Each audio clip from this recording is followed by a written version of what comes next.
저도 한 달 전에 예. 무릎이 아파서 제가 뼈주사 맞았습니다. 아, 그래요? 잘 쓰면 보약이고 만병통치약인데 네. 잘 못 쓰면은 이게 문제가 되는 약입니다. 당신의 허리 건강을 책임집니다. 헤이 닥터! 네, 안녕하세요. 저는 대구 리들병원의 병원장 박찬홍입니다. 네, 반갑습니다. 네, 반갑습니다. 자, 이 허리가 아픈 분들 참 많으시고 저도 뭐 여기저기 안 아픈 데가 없지만 허리가 별로 안 좋거든요.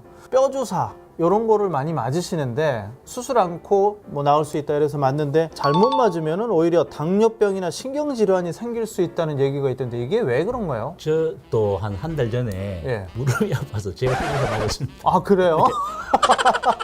이게 왜 뼈주사가 된지 모르겠어요. 하여튼 뼈 위에 놓는지 뼈주사인지 모르겠는데 예. 잘 쓰면 보약이고 만병통치약인데 네. 잘 못 쓰면은 이게 문제가 되는 약입니다. 네. 그래서 이게 이제 우리나라 사람들은 뭐 잘못 알렸는 게 네. 꼭 3번을 맞으려 해요. 우리나라 속담 때문에 그런지 상세판이라고 하려는데 그게 아닙니다. 뼈주사는 예를 들어서 우리가 디스크 같은 경우에는 뼈주사가 아주 유용한 그래서 맞았어요. 예. 근데 안 좋아졌어요. 네. 그러면 또 맞으려 해요. 근데 3번째까지 맞으면 안 좋아졌어. 아. 근데 예를 들어서 맞았는데 안 좋아지면 그 네. 뼈주사가 안 되는 거지 이제는. 아, 빨리 포기해야 된다. 빨리 요거는. 포기되는 거죠. 네. 아프시면 기가 얇아지니까 그렇죠. 요 병원 가서 한 맞아볼까 저 병원 가서 한 맞아볼까 하다가 1년 다니다 보면 그거 맞는 거면 100번 되니까 이게 큰 문제가 생기죠. 뼈주사는 한 번 맞아서 안 되면 바로 다른 방법을 찾아봐야 된다. 네, 당연합니다.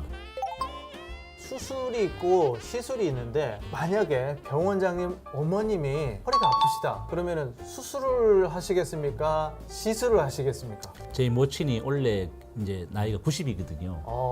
이제 무릎이 약간 불편하긴 하신데 그 옛날에는 막 나이가 가이드라인이 됐어요. 어머니 나이가 많아서 뭐 수술 뭐 안 된다, 못 하겠다. 실제로 나이는 전혀 문제가 안 돼요. 요새는. 요새는 우리 병원 작년에 같은 경우도 93살 되신 분이 예. 수술 잘하고 또 잘 퇴원하셨거든요. 나이는 중요한 게 아니고 아니다. 이게 수술이냐 비수술이냐는 네. 이분이 수술해야 될 분은 수술해야 되는 거죠. 비수술해야 될 분은 비수술해야 되는데 만약에 수술해야 되는데 이제 나이도 물론 문제지만 예를 들어서 다른 지병이 있어서 도저히 네. 수술 안 될 경우에는 차선책을 선택할 수 있지만 네. 기본 원칙은 수술하실 분은 수술해야 되고 비수술하실 분은 비수술해야 된다. 뭐 어머니가 아니고 할아버지 할머니가 돼도 수술을 해야 될 거는 수술을 해야 되고 네. 시술로 치료할 건 시술을 해야 된다.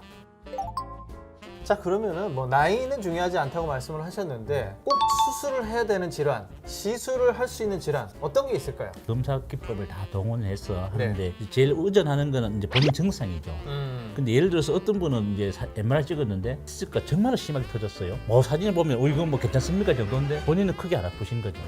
그분들은 수술하실 필요가 없었어요. 그분들은 안 아프니까 그냥 저절로 없어지는 거죠. 근데 사진 찍었는데 오실 때 보면 막 이렇게 몸이 다 틀어져가지고 아파가지고 이래가지고 오셔 문 열고 들어오셔가지고 와 사진 찍어봐서 디스크 정말 크게 터졌다 했는데 진짜 조그맣게 있어요. 그분들 수술하셔야 되는 거죠. 그게 왜냐하면 디스크 같은 게 작지만 네. 신경 눈을 고개를 정말로 세게 누르는 거죠.